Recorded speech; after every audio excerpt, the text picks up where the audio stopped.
One of the viewers wants to know if you've ever not been paid for a job.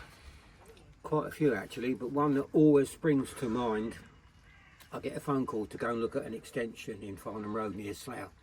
I've gone there, met the woman after a week or so, sent her a quote, agreed the price and a start date.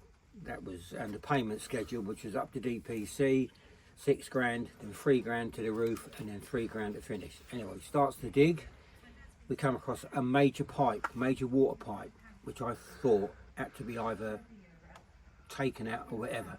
Get in touch with the company that owned it, a multi-billion pound company, refused to do anything about it. Got a local council involved, he was useless, but eventually the paper picked it up.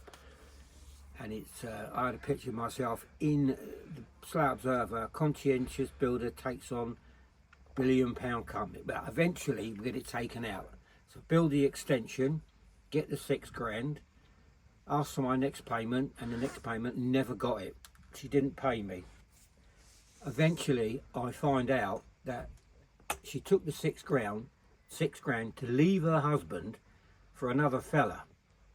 I managed to find where he was, and that's what happened. Anyway, so I never got my 6 grand, and I dare say she was happy with the new fella.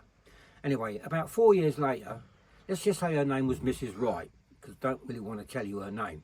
About 4 or 5 years later, I get a phone call, and it's all, hello, Mr. Perez, this is Mrs. Wright. I was, hello.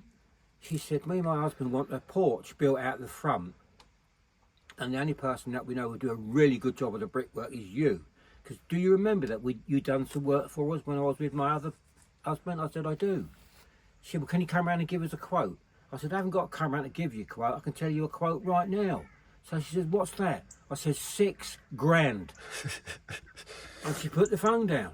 What a cheek, eh? Yeah, that's, some people have got a cheek, haven't they? Now, if I'd have been a violent man, but the husband was, I never actually saw him there. And to cap it all, she had a plumber do the plumbing work. He mucked it up.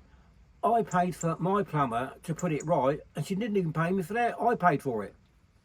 So that's the end of that story. But I've got loads more if you're interested.